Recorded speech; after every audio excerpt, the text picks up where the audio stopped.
Picture the sprawling estate, bathed in late afternoon sunlight.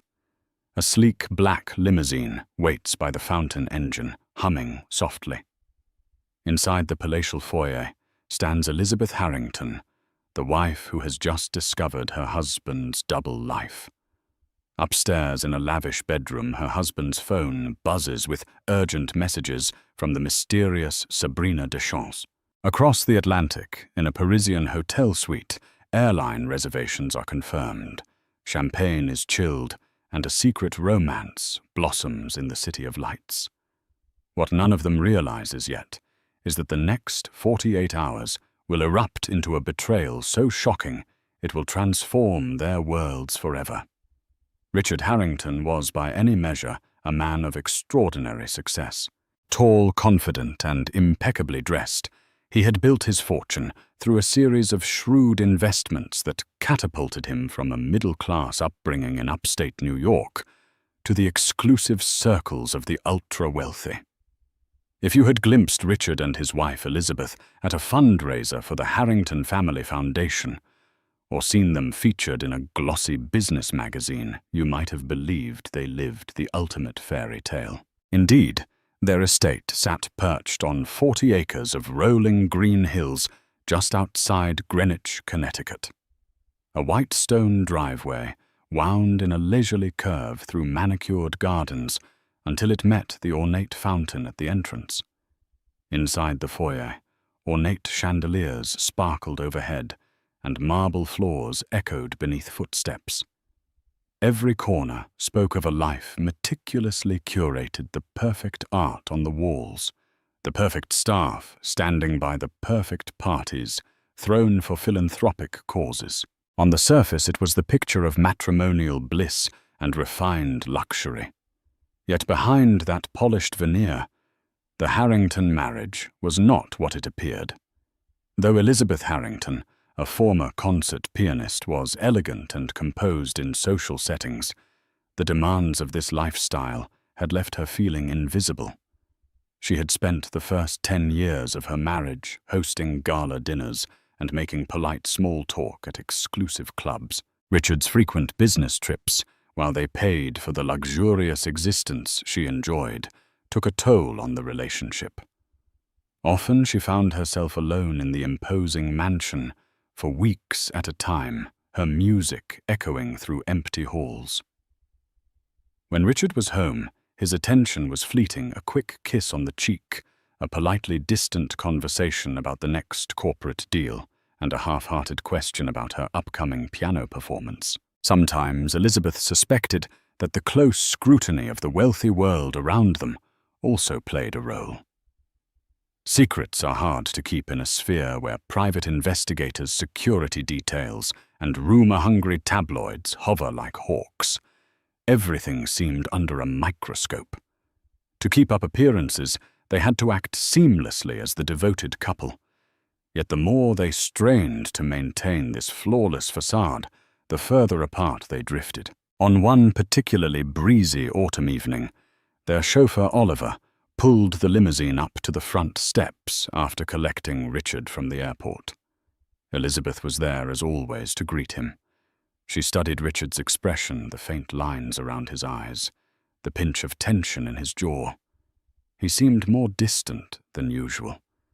That was saying something because she had grown accustomed to his aloofness after so many years.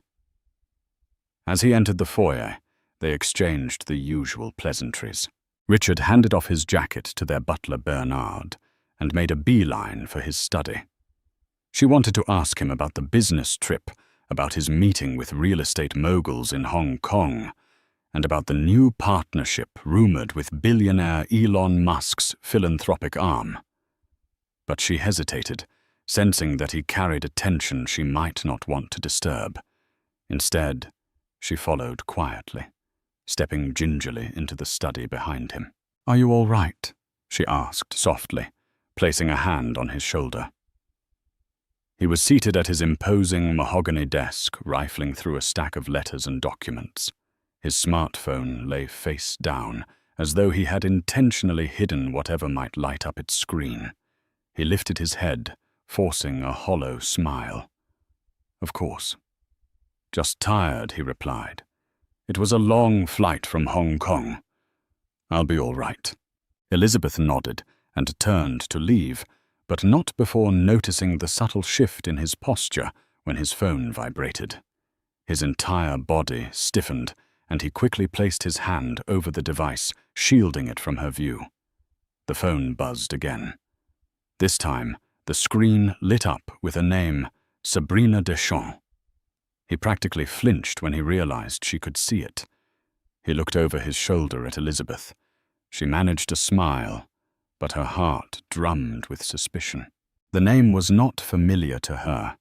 It might have been a business associate, perhaps a legal contact, or a high-profile partner from Europe. After all, Richard frequently engaged with an international crowd. Yet there was something in his reaction that warned her. She had never seen him so protective of a phone call.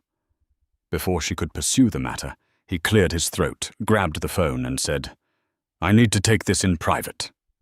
"Would you mind, dear?"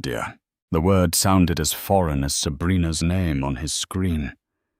She stepped out, albeit slowly, letting the door close behind her. The weight of her suspicions felt heavier than ever. Their marriage, which once had glowed with promise, was overshadowed by an uneasy sense that everything was about to unravel. Over the following days, Elizabeth moved through her daily routines, trying to dismiss the nagging fear. She threw herself into her piano practice, Debussy's, Clair de Lune, Chopin's nocturnes, all the pieces that once soothed her restless soul. But now they seemed discordant, overshadowed by her husband's emotional distance. Even her weekly lunch dates with her longtime confidant, the philanthropic maven Catherine Belville, brought little relief. Elizabeth confided in Catherine about the phone call, about the name Sabrina, about Richard's changed demeanor. Catherine's eyes widened. "Are you sure it was a personal call?" "I'm not sure of anything anymore," Elizabeth said, sipping her Earl Grey tea. "But I can't shake the feeling that something is wrong." Catherine, known for her blunt honesty, set her teacup down. "Then find out," she said pointedly. "This Sabrina, she could be a business associate, or she could be a sign of something else. One way or another, you need to know. It's 2025, Elizabeth. You can hire someone discreet, or you can confront him head-on. But don't sit there waiting for your world to come crashing down." Elizabeth forced a small smile. Easier said than done. As close as she was to Catherine, she wasn't ready to fling accusations at her husband. Divorce scandal, broken trust, all of it felt too terrifying, too real. Still, the seeds of doubt had been planted and were swiftly taking root. That night, while Richard was presumably working late in his study, Elizabeth took to the internet. She typed Sabrina Deschamps into the search bar. A quick swirl of results appeared: a French model, an Instagram account under the same name, pictures of a stunning brunette gracing runways in Milan and Paris, philanthropic appearances at events supporting women's education, and a suspiciously frequent mention of private appearances in New York. Elizabeth's eyes blurred over the images, reading captions that described Sabrina's rise from modest roots in Lyon, France, to high-fashion catwalks across Europe. The woman was breathtaking, a presence that exuded poise and glamour. A chilling thought occurred to Elizabeth. If Sabrina was truly in contact with Richard, this had to be more than business.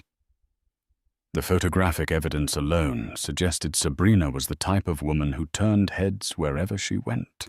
She slammed her laptop shut, heart racing, her mind flooded with questions. How did they meet? How long had this been going on?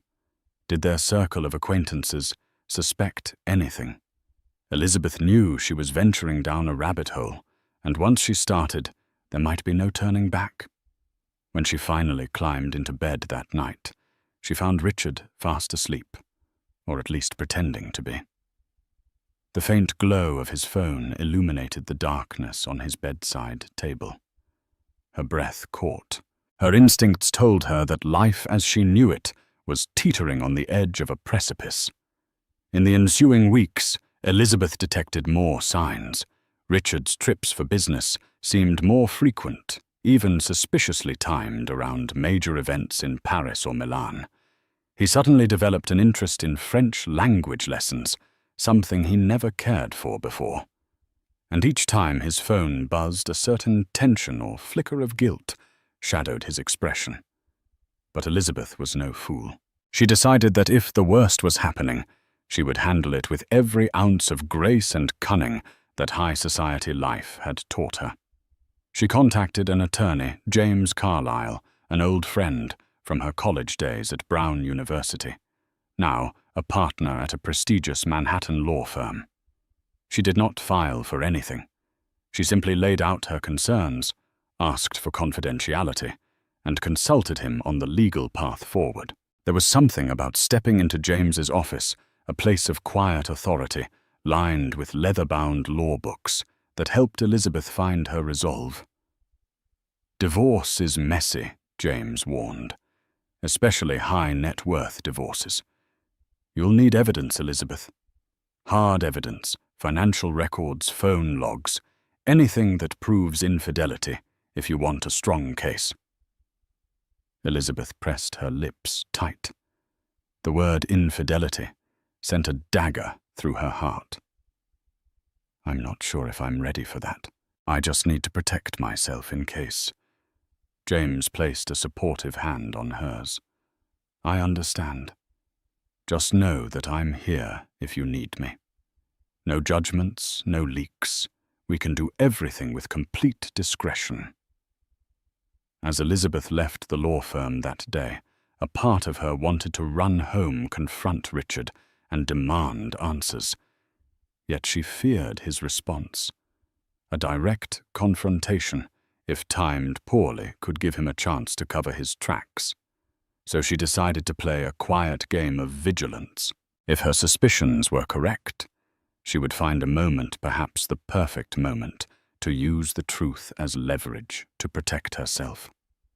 All the while, life went on. Fundraisers, corporate galas, quiet dinners. Everyone in their social circle continued to see them as the ultimate power couple, the philanthropic, cultured, elegantly coordinated Richard and Elizabeth Harrington. Behind closed doors, tension simmered like water nearing its boiling point. Meanwhile, half a world away in Paris, Sabrina Deschamps was lighting up catwalks in haute couture. She posted social media snapshots from the Ritz Paris, from front-row seats at Fashion Week, from dinners at Le Jules Verne on the Eiffel Tower's second floor. Elizabeth, in her darkest moments of insomnia, scrolled through Sabrina's feed, noticing the subtle clues, an expensive watch glinting on Sabrina's wrist, that Elizabeth recognized as one Richard had once admired the corners of a luxurious suite that looked suspiciously like the Harringtons' favored place at the Plaza Athénée, or an unidentified man's hand in a candid selfie reflection. The puzzle pieces were beginning to form a devastating picture. Richard, for his part, believed he was navigating his double life with skill, but he was oblivious to the power of a wife's intuition. Nor did he imagine that Elizabeth would call upon her own network of resources to uncover the truth. He told himself that he was simply enjoying the perks of his fortune, travel beautiful company, the thrill of a secret romance that reignited his sense of youth and invincibility.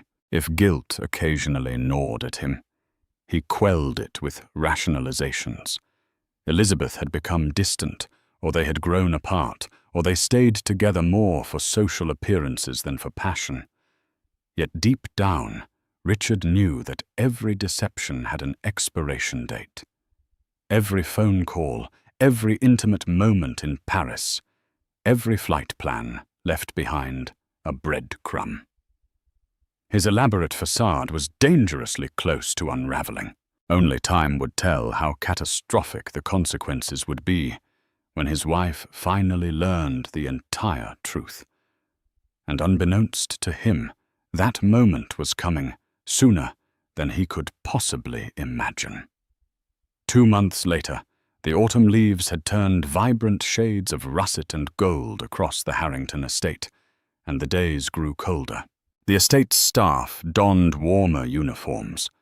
Fireplaces roared in grand rooms, and the hush of approaching winter seemed to amplify every unspoken tension between Richard and Elizabeth. It was during this season that the first real whisper of Richard's infidelity escaped the confines of his private world. At a high society charity gala in Manhattan, an event benefiting the Metropolitan Museum of Art's new wing, Elizabeth noticed unusual stares and half-hidden smirks from people she had known for years. Was it her imagination, or did these socialites know something she didn't? The Harringtons arrived in their customary style, stepping out of a Rolls-Royce at the red carpet photographers, calling their names flashbulbs popping. Elizabeth wore a sleek black Givenchy gown that accentuated her graceful figure. Richard, clad in a tailored Tom Ford tuxedo, placed a hand at her lower back, as if guiding her into the venue. Cameras snapped, capturing a moment that radiated marital solidarity, at least on the surface. Inside, they mingled with the usual crowd of influential financiers, art patrons, and society figures. One of Richard's newest acquaintances, a chic French businesswoman named Isabelle Fournier, approached Elizabeth with an odd gleam in her eye. "Bonjour, Elizabeth Isabelle," said, air-kissing her on both cheeks. "How delightful to see you here. I heard Richard just returned from a business trip in Paris last week. I hope you two enjoyed the City of Love together." Elizabeth forced a gentle laugh. "I'm afraid I stayed home. The City of Love was for business only, I suspect." Isabel's eyebrows rose a fraction. "Oh, I assumed you would be there as well. I suppose there's always next time." Then, in a swirl of champagne glasses and idle chit-chat, Isabel disappeared into the crowd, leaving Elizabeth with a sudden chill. Isabel's tone was too coy, too knowing. Perhaps it was innocent. Perhaps not. Elizabeth felt her composure slipping, but she steeled herself to continue the evening. After all, there was a museum wing to finance, so she plastered on a gracious smile and did her philanthropic duty. Later that night, the museum's gilded halls were filled with music. Guests sipped vintage champagne and nibbled on canapes. For a moment, Elizabeth allowed herself to be pulled into the swirl of conversation about art acquisitions and upcoming galas in the Hamptons. She noticed Richard engaged in lively discussion with a group of men near a marble staircase. The tension in his shoulders had eased, replaced by the confident charm he wore so well. She excused herself from her circle and took a step closer to eavesdrop, pretending interest in a nearby sculpture. That was when she heard something that made her heart pound. "The young lady from Lyon," a voice said. "Spectacular, I hear." Richard's voice answered, "Yes, she is quite something. A wonderful collaborator for the new campaign." Elizabeth's breath caught. Lyon was Sabrina's hometown. Another man in the group laughed lightly. "Campaign indeed. Let's hope the wife doesn't catch wind, Harrington." Richard's tone shifted cautious, but still confident. "It's strictly business, gentlemen." The conversation drifted away to other matters, but Elizabeth's suspicions solidified. If there had been any lingering doubt, it was gone now. The humiliating fact that others seemed to know about Sabrina only sharpened Elizabeth's sense of betrayal. It was one thing for a marriage to fall apart privately, another thing entirely for it to become fodder for dinner-party gossip. The next day, Elizabeth retreated to Catherine Belville's townhouse in the Upper East Side. She collapsed on Catherine's plush sofa, feeling her composure teeter on the brink of collapse. Catherine, dressed in a flowing silk robe, poured them both a glass of Chablis. "What happened? You look like you've seen a ghost." Elizabeth recounted the overheard exchange, the insinuations, and her growing certainty that Sabrina was far more than a business associate. Catherine listened quietly, nodding, her face grave. "You have to do something," she said. "You can't let him humiliate you like this in front of your entire social circle." Elizabeth's eyes brimmed with tears, but she blinked them away. "I've already consulted James Carlyle," she admitted. "I don't want to pull the trigger on a divorce yet, but I can't just let this continue." Catherine gave her a tight hug. "Gather more proof. In the world we live in, rumors fly. But if you want to confront him, you need tangible evidence, and do it in a way that leaves him no room to spin some corporate story." Elizabeth breathed in the delicate floral scent of Catherine's perfume, feeling both comforted and overwhelmed. Catherine was right. She needed more than rumor and suspicion. She needed something undeniable. Thus began Elizabeth's careful gathering of clues.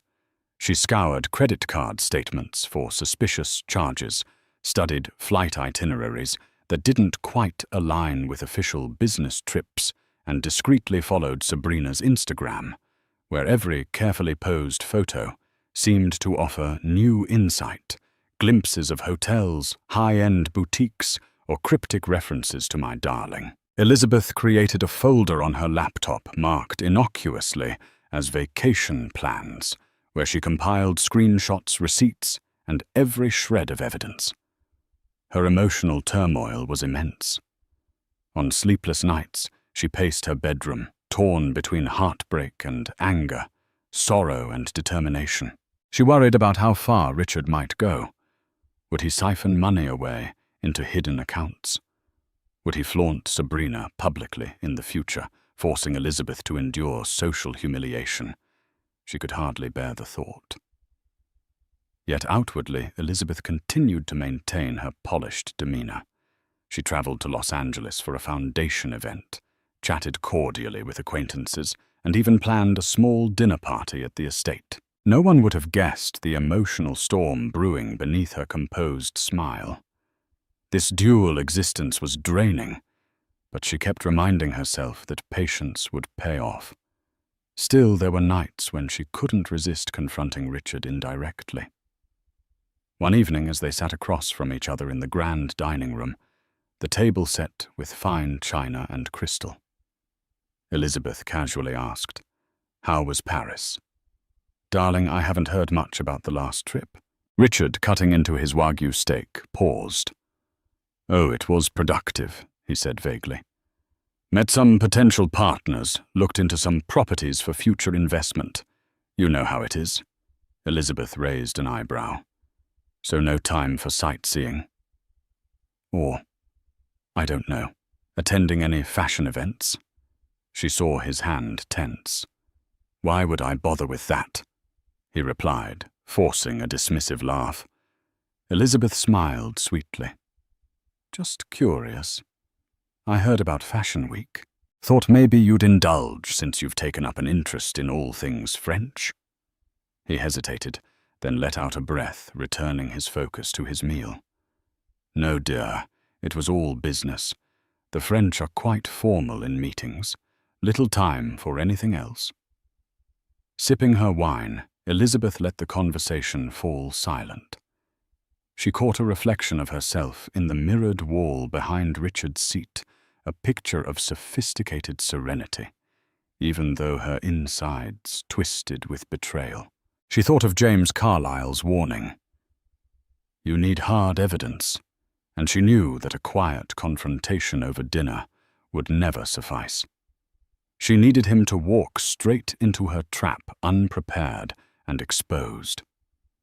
That trap took shape one crisp afternoon. After rummaging through Richard's study under the guise of looking for foundation documents, Elizabeth stumbled across a hotel reservation for 2 at the Plaza Athénée in Paris. The date was in 3 weeks. There was no official business trip on the schedule for those days. With trembling hands, she snapped a photograph of the document.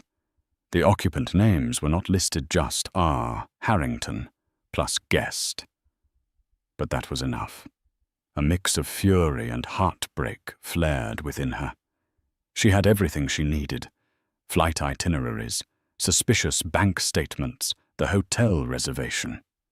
The final piece was the perfect moment to strike, and she had just the idea. If Richard planned to fly Sabrina to Paris, Elizabeth would make sure she was there when they returned. She pictured the confrontation in her mind, Richard stepping off the private jet, Sabrina on his arm, only to find Elizabeth waiting at the gate with James Carlyle by her side. What Elizabeth didn't realize yet was that fate was about to offer her an even more dramatic stage for her plan. Because, as it turned out, Richard was growing bolder by the day. He had already devised an elaborate weekend getaway for Sabrina that very month. He had no idea that his carefully orchestrated affair was on the verge of blowing up spectacularly.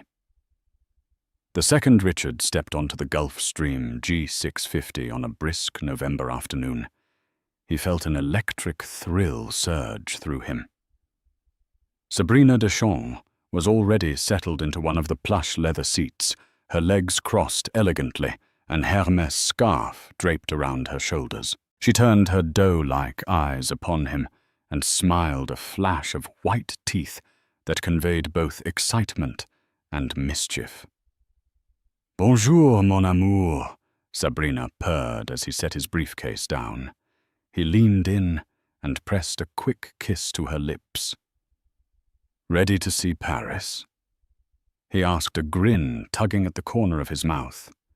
She laughed, low and melodic. "I was born ready, and you promised me a weekend I'd never forget." He nodded. "I always keep my promises." The plane took off smoothly, leaving behind the private terminal in Teterboro Airport. From the air, the New York skyline sparkled, gradually receding into the distance. Richard settled into the seat next to Sabrina, ordered a bottle of Dom Perignon from the flight attendant, and leaned back. This was what he lived for.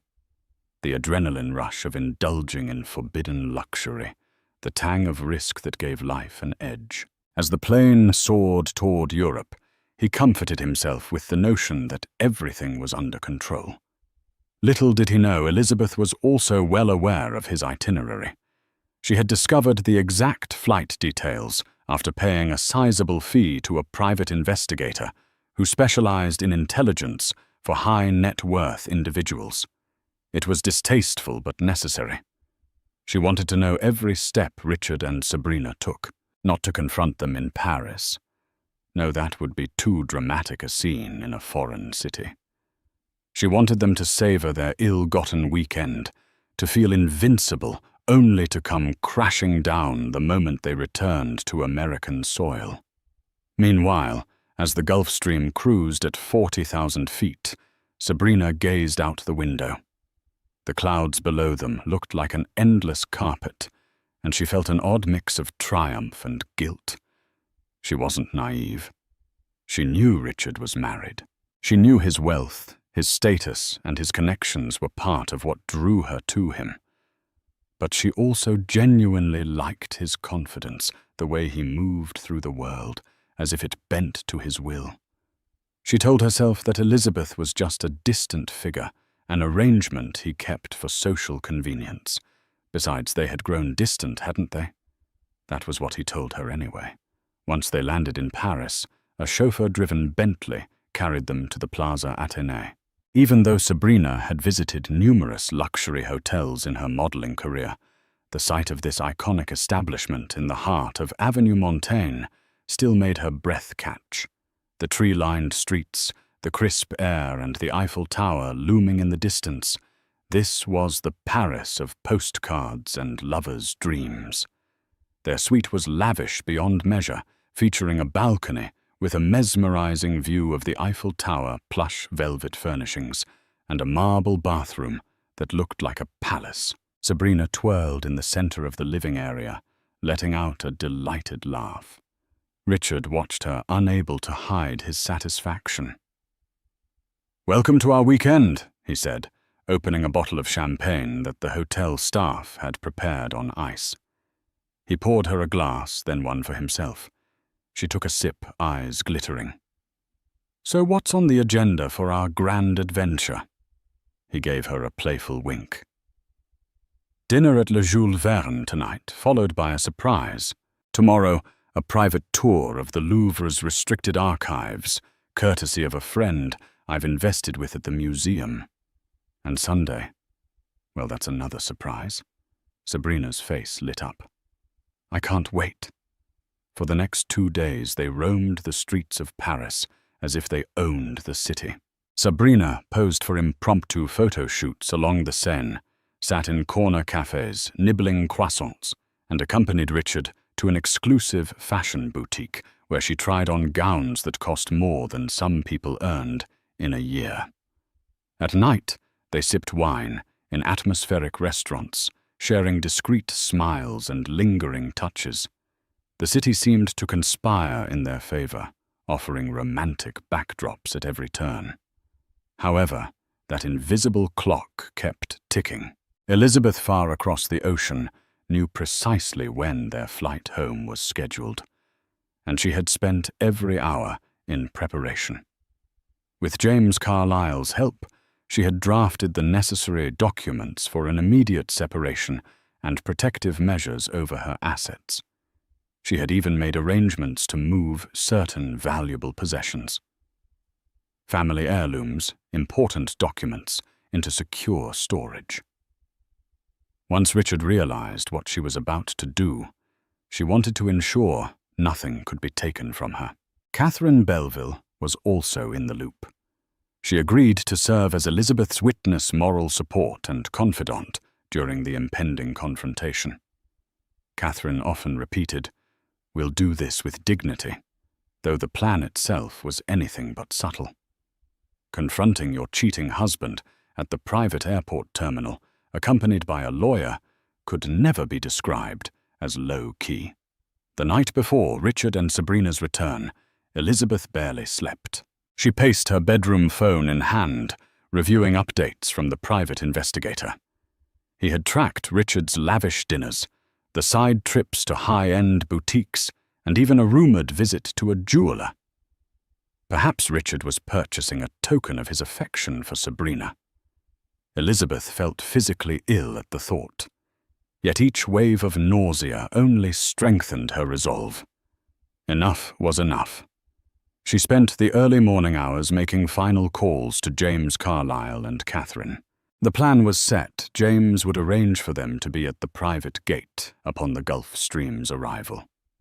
Elizabeth had gotten the time from the flight plan. The lawyer had cleared his schedule, ensuring that everything would go off without a hitch. "We have all the paperwork," James told her. A formal separation, a restraining order to prevent him from disposing of assets, and initial divorce filings, ready if we decide to proceed. You just have to sign in front of him, Elizabeth. She closed her eyes, steadying her voice. "I'm ready." After all these months of suspicion, heartbreak, and carefully collected evidence, Elizabeth felt as though she was starring in her own cinematic showdown. The day was bright and cold when Catherine and James arrived at the private terminal lounge. It was eerily quiet, just the low hum of overhead lights and the subdued chatter of a few staffers. Outside on the tarmac, they watched for any sign of the sleek Gulf Stream's approach. Elizabeth's heart thumped so loudly she was sure the others could hear it. She smoothed the front of her tailored navy coat, then checked her reflection in the glass. She looked calm, professional, and resolute. Exactly how she wanted to appear. Catherine placed a supportive hand on Elizabeth's shoulder. "No matter what happens, you're doing the right thing. Don't you dare doubt that." James gave her a reassuring nod. "You're not alone. Let him try to talk his way out of this. We have everything we need." Time seemed to slow as they glimpsed the plane in the distance, lowering gracefully toward the runway. The breath caught in Elizabeth's throat. Any second now, the final act of this long-running drama would begin. She could practically see the triumphant smile on Richard's face as he prepared to disembark with Sabrina by his side. Meanwhile, on the plane, Richard and Sabrina were in high spirits. The flight attendant offered them one last round of champagne to celebrate the end of a successful rendezvous. Richard clinked glasses with Sabrina, smiling as he recalled the memory of them sharing a passionate kiss in the Louvre's hidden corridor. He was already planning their next getaway. Maybe skiing in Gstad or a yacht trip through the Greek Isles. The possibilities felt endless. As the wheels touched down, he pulled out his phone and sent a brief text to his driver, ready for pickup. Sabrina checked her reflection in a compact mirror, smoothing a stray hair. "Thank you," she said softly, leaning in to kiss Richard's cheek. This weekend was more than I ever expected. He placed an arm around her waist. "It's just the start, my dear. I have a feeling we'll have many more memories to make." The plane taxied to a stop at the private terminal. Through the window, Richard noticed a small group standing near one of the glass doors. Squinting, he thought he recognized a figure.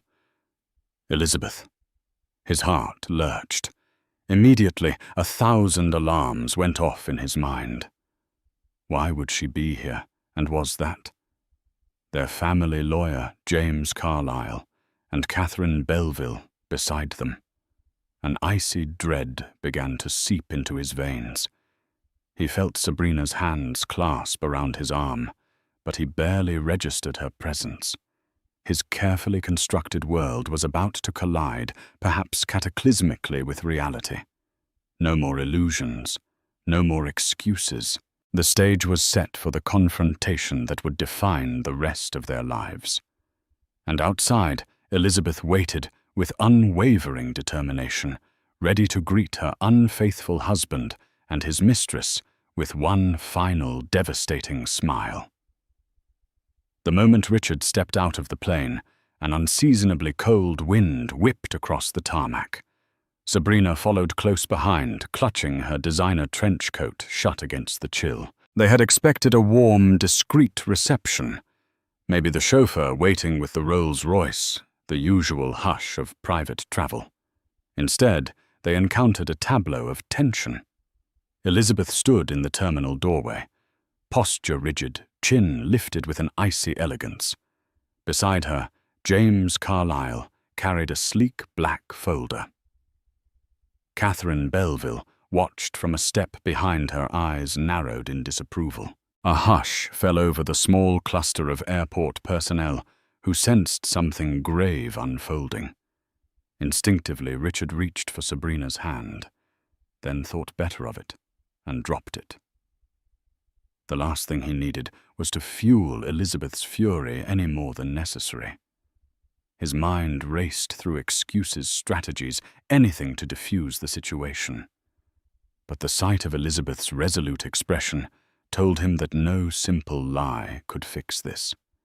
He forced a smile, trying to play it off casually. "Elizabeth, what are you doing here?" She offered a cool nod. "I might ask you the same." "Richard, your business trip ended, a week ago?" Sabrina stiffened, glancing at Richard for direction. He swallowed hard, stepping forward.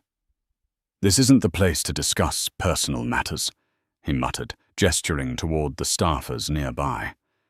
Elizabeth moved closer, not allowing him to dodge her. "Oh, I agree. Let's step inside. I believe, Mr. Tour, Carlyle has some documents that require your immediate attention." Catherine gave Sabrina a withering glance, as if swatting away a pesky insect with her eyes.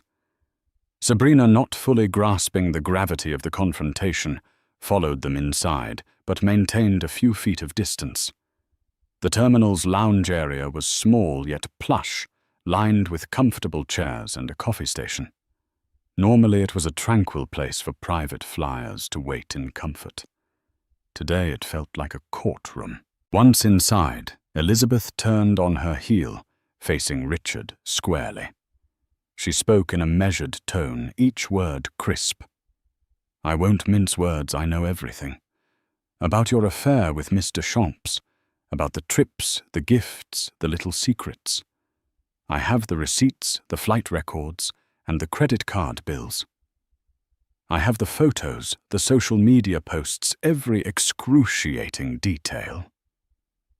Richard's mouth went dry. He cleared his throat, glancing at Sabrina, who looked paler by the moment. "Elizabeth, please. We should discuss this privately." "Oh, you'd like privacy now, would you?" Elizabeth retorted. "When you've paraded your mistress around Paris, do you really care about privacy?" James Carlyle stepped forward, opening the folder.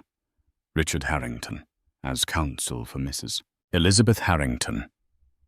I'm presenting you with the following: a formal separation agreement, a protective order, preventing you from shifting or liquidating joint assets, and an initial filing for divorce, should Mrs. Harrington choose to proceed. We advise you to review these documents with your own legal representation immediately." Richard felt a wave of panic followed by indignation. He reached for the papers, flipping through them, his eyes barely focusing on the text. "This is insane," he muttered. "We can't handle this in an airport lounge.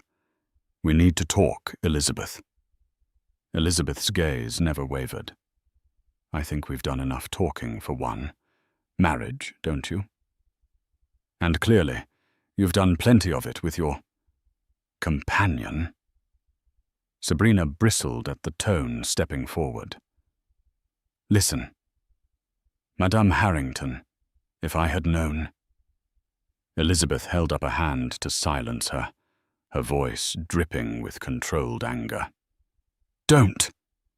Just don't! You knew he was married, and if you didn't, you must be willfully blind." She turned back to Richard, eyes shining with tears she refused to shed. "How could you humiliate me like this?" For a moment, a flicker of guilt crossed Richard's face. He glanced around helplessly, recognizing that the staffers were no doubt eavesdropping. "Elizabeth, you have every right to be angry. Let's just go home and talk. We can figure this out." She gave a soft, bitter laugh. "Home? Which home?" "The one you've turned into a mausoleum for our dead marriage." "I'm not stepping foot in that house with you again. Not until this is resolved." Richard turned to James. "Is this really necessary? We can settle this privately, for God's sake." James remained composed. "Mr. Harrington, your wife is well within her rights to protect herself. I suggest you take these documents, consult your lawyer, and prepare for negotiations. I also suggest you abide by the financial restrictions we've outlined. Any attempt to conceal or relocate assets will be met with legal consequences." Richard exhaled sharply, his pulse hammering in his ears. He turned to Sabrina, who looked ready to bolt. "Give me a minute alone," he said to Elizabeth, gesturing toward a side corridor. "Please." Catherine cleared her throat. "Elizabeth, are you comfortable with that?" Elizabeth studied Richard's face. She hesitated, then nodded. "Fine. 1 minute. But Sabrina stays right here." Sabrina let out a small sound of protest, but Richard shot her a firm look. Elizabeth, Catherine, and James watched as Richard and Elizabeth walked a few steps away out of immediate earshot. He lowered his voice. "Elizabeth, I know I've hurt you. I never intended for this to—" She raised a hand, her eyes glassy with tears. "Don't feed me that line. You carried on for months. At what point did you intend to stop?" He looked away, shame coiling in his chest. "We've been distant for years. It felt like we were just going through the motions. Sabrina was—" An escape. An escape, Elizabeth repeated, her voice trembling with anger. Do you have any idea how humiliating it is to find out everyone in our social circle knew? To realize I was the last to know about my own marriage. If you were unhappy, you could have talked to me. We could have tried therapy or parted ways amicably. But you chose betrayal. He reached for her hands, but she pulled back as if scorched. I know he whispered despair in his eyes. I was a coward. I don't want to lose everything we've built. Elizabeth let out a laugh edged with despair. You already have Richard. You just don't see it yet. They stood in silence for a moment, the enormity of their ruined marriage settling over them like a shroud. Finally, Elizabeth turned to rejoin James and Catherine. Richard followed, hands clenched in frustration. The lounge was silent, except for the gentle hum of the air conditioner. Sabrina took a hesitant step forward. Richard, what's going on? Are you coming with me? Elizabeth raised an eyebrow, a cold half-smile on her lips. Oh, he's coming with you, all right. But he'll have to deal with the legal ramifications. I've had the locks changed at our estate, and the staff has been instructed not to allow him entry. The same goes for you, should you ever entertain the notion of visiting. Richard felt cornered fury and shame warring inside him. Elizabeth, please. Don't do this. Let's handle this calmly. Her voice was resolute. I am calm. Calm enough to know that I deserve better. She looked at James. Is there anything else to address? James lifted his chin. We're finished here, Mrs. Harrington. Unless Mr. Harrington has any further questions, we'll be leaving. Sabrina's cheeks flamed. She tugged at Richard's sleeve. Richard, I don't want to stand here like an idiot. Can we leave? He shook her off his mind, churning with panic. But Elizabeth's demeanor left no room for negotiation. She had come prepared, and she was leaving in control. Already, Catherine was guiding Elizabeth toward the exit. Just before stepping outside, Elizabeth paused. She turned back, leveling her gaze on Richard one last time. Her voice was surprisingly gentle, though laced with heartbreak. I never thought you'd do this to me. But I suppose I was naive. Good luck, Richard. With that, she walked out, her posture, regal chin held high. The glass door shut behind her, leaving an echoing silence in the lounge. For a moment, Richard just stood there, staring at the spot where Elizabeth had been. A staffer cleared his throat, reminding them they were not alone. Sabrina glanced around, feeling thoroughly exposed. Richard, what do we do? He exhaled a ragged breath. I need to call my lawyer, he said, running a hand through his hair.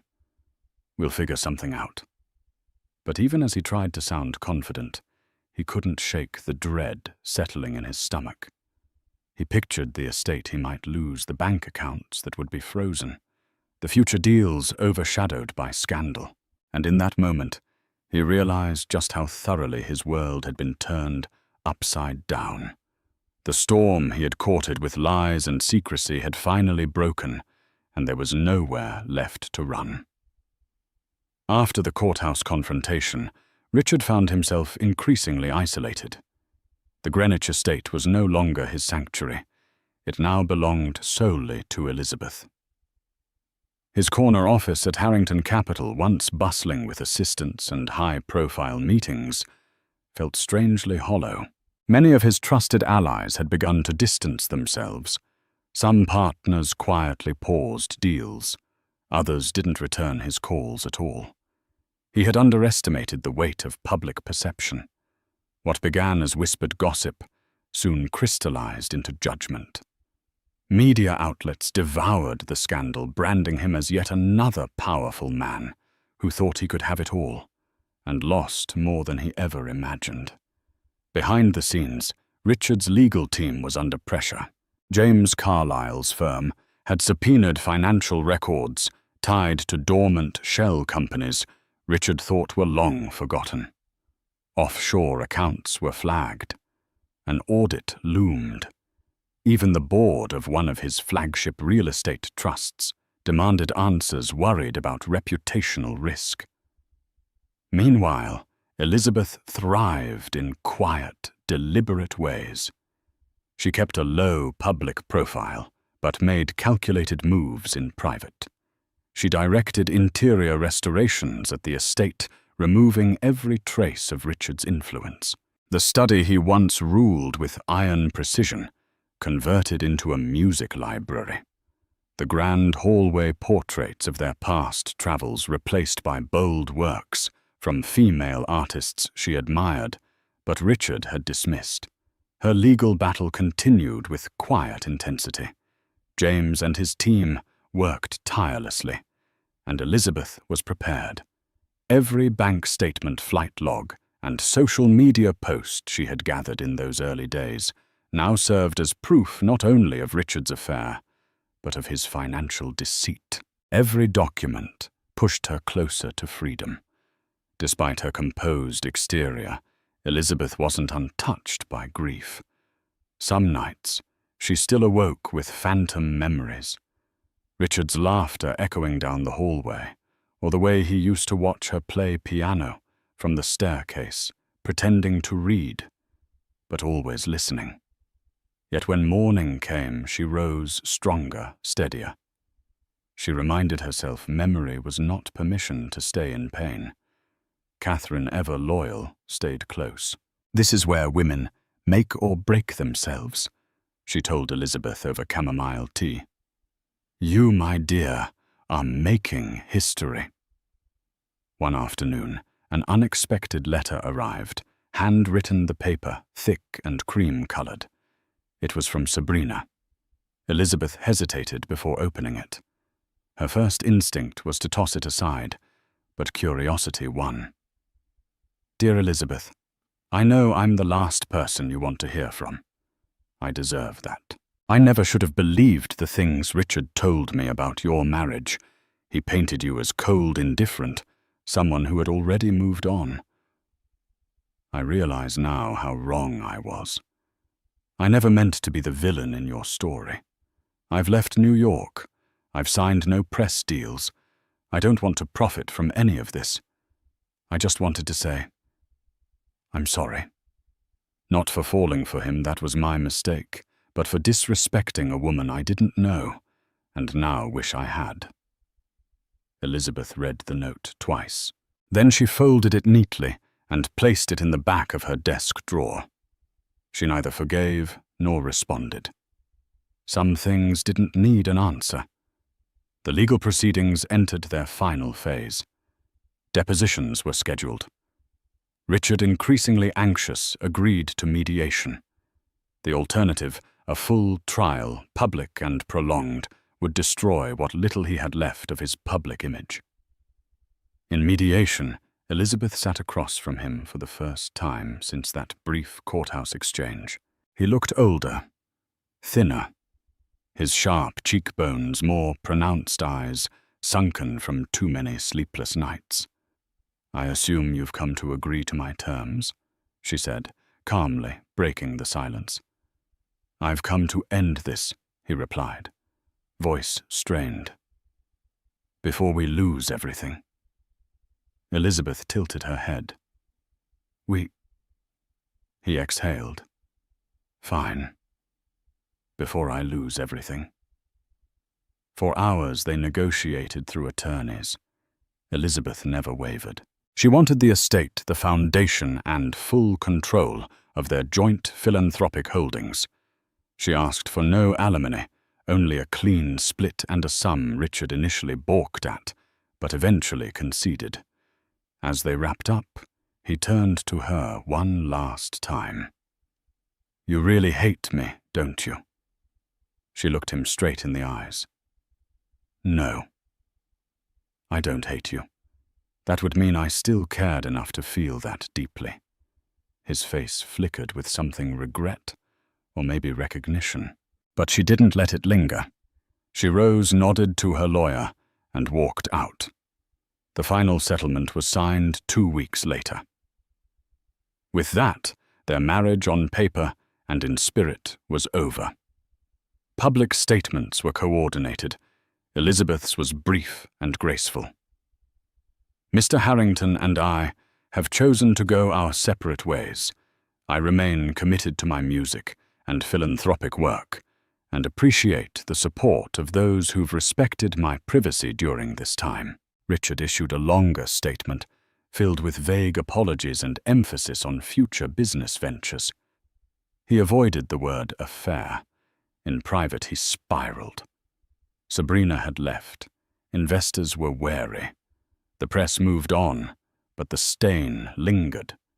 His name, once synonymous with power, was now just another headline in a cautionary tale. Elizabeth, on the other hand, began again. She released a recording of her first solo piano album in over a decade. It was a quiet triumph, raw, emotional, masterful. Critics praised it as a bold return from a woman who understands loss and rebirth. Her foundation expanded into programs supporting women re-entering the workforce after divorce or abuse. She became a quiet icon for resilience, though she never embraced the spotlight. She had no interest in public revenge. Her strength was in building, not tearing down. On the 1-year anniversary of the airport confrontation, Elizabeth stood on the balcony of her estate, overlooking the gardens. Spring had returned. The air was full of bird song, and the tulips, her mother's favorite, bloomed in the breeze. She held a cup of tea and allowed herself one last look back. Not in bitterness, but in recognition. She had survived the storm. More than that, she had outgrown it. And somewhere she hoped Richard understood that. She smiled, not the smile of vengeance or triumph, but one of peace. Her story, once defined by someone else's betrayal, was now fully her own. 2 weeks later, the legal storm reached a pivotal moment. Elizabeth filed a motion to freeze Richard's assets, suspecting he might hide funds through offshore accounts. The hearing was set at a small courthouse in Fairfield County, far from the grand stages Richard was used to, but the perfect venue for truth to emerge. Elizabeth arrived first, in a tailored charcoal suit, composed but resolute. Beside her stood Catherine Belville, offering steady support, and her lawyer, James Carlyle. Minutes later, Richard entered in a dark suit, accompanied by his own attorney, Thomas Addington. His usual charm was dulled, jaw tense, gaze guarded. Notably absent was Sabrina, advised to stay far away from the legal fray. Inside, Judge Regina Watts presided with cool authority. James presented the case bank records, suggested Richard was moving money into offshore accounts post-affair. We're simply asking the court to freeze those assets until their origin and intent are reviewed, he argued. Addington countered, claiming the accounts were tied to international ventures, and freezing them would cripple ongoing business. Speculation, not evidence, he insisted. Judge Watts listened, flipping through the documents. After several tense minutes, she ruled, Mrs. Harrington's request is granted with conditions. Funds may remain accessible for verified business use, but will be monitored by a court-appointed auditor. Elizabeth exhaled in quiet relief. A win small but significant. Outside the courtroom, reporters swarmed with questions. Cameras flashed, microphones extended. Elizabeth, composed, walked past them without a word. But just as she reached the hallway's end, Richard approached her. "Elizabeth," he said, voice low. "Can we talk?" She paused. Catherine bristled protectively, but Elizabeth nodded. 1 minute. They stepped aside. He looked tired, hair slightly mussed, suit creased, eyes shadowed. "I'm sorry," Richard said. "I know that doesn't change anything, but you deserve to hear it." She studied him for a long moment. "You betrayed everything we built. You didn't just lie, you humiliated me." "I know," he said. "I got lost. I didn't think. You didn't want to think," she cut in. "You made your choices. Now I'm making mine." He shifted uncomfortably. "I don't want this to turn into a war. Not for us. Not for our legacy." "Then be honest. Stop hiding assets. Make this easier for both of us." "I'll try," he said. "But some of those funds are tangled in projects." She stepped back. "Then untangle them. I'm done cleaning up after you." She turned away, rejoining her team. Behind her, Richard stood silent, defeated. Outside, Elizabeth climbed into her car. Catherine sat beside her, clasping her hand. "You okay, I will be," Elizabeth replied, eyes forward. The next few weeks were a blur of negotiations. Elizabeth demanded the estate financial restitution and clean separation. Richard, pressured by investors and the growing scandal, agreed to most terms. He still fought on details, percentages, residuals, but the battle was largely lost. Meanwhile, Sabrina hovered in the background. Their once thrilling affair soured under scrutiny. Public interest surged after a tabloid leaked their Paris trip. She grew restless, tired of the limbo, uncertain whether Richard was worth the wreckage. He tried to reassure her with dinners, promises, and plans. But at one restaurant, when she asked, "Where do I fit in your life now?" Richard hesitated too long. The glamour had faded. By month's end, she left. Some said it was for a modeling job in Tokyo.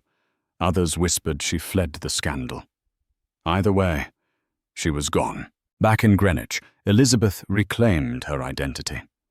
She returned to the estate, renovated, refreshed. She resumed her music performing at Carnegie Hall, to critical acclaim. The Harrington Family Foundation continued its work now under her sole leadership. Eventually, the divorce was finalized.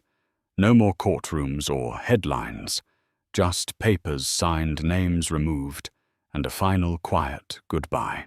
For Richard, the cost was steep millions in settlement. A tarnished name, a life he no longer recognized. He had chased excitement and lost everything real in the process. For Elizabeth, the cost had been emotional, but the return was freedom. She had waited at the gate with her lawyer, her papers, and one last smile, not out of revenge, but to reclaim her power. Now she moved forward, not as the wife scorned, but as a woman reborn. You've just journeyed through a tale of splendor and heartbreak, where a seemingly perfect millionaire lifestyle masked secrets too big to contain. In the end, Elizabeth found the courage to confront betrayal head-on, armed with evidence, resolve, and the power of her own self-worth. Richard paid a steep price for his deceptions, realizing too late that true riches lie not in flashy getaways or hidden bank accounts, but in love, trust, and respect. Call to action. If this story gripped your heart and kept you on the edge of your seat, remember to hit the like button and share it with friends who crave a dose of real-life drama. Don't forget to subscribe to our channel for more engrossing tales that shine a light on human nature, relationships, and the choices that can change our destinies forever. Your support means the world. Thank you for watching.